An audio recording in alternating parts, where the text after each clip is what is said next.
लाठीगढ़ा tehsildar गिरफ Sundargarh लाठीगढ़ा tehsildar Muralidhar उर्माल गिरफ गतकाली Scorpio 5 lakh नहीं जाऊा बेले धरी विजिलांस तहसिलदार घर और संपर्कों घरे चढ़ऊ बेले नगद 5,83,000 टंका विजिलांस को मिलता।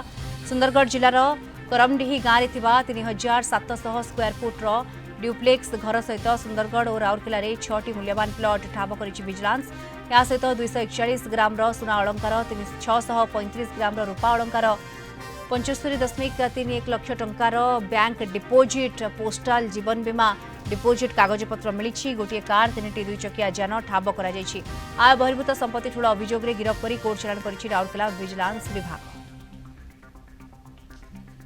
कार आसुवा समय अटका है साक्षी मान सामने प्राय 5 लाख टंका आप देखुवे से आम रिकवरी कलु पचारू से किसी संतोषजनक उत्तर दे पारे एवं से गाड़ी जो रेंटेड गाड़ी एवं टंका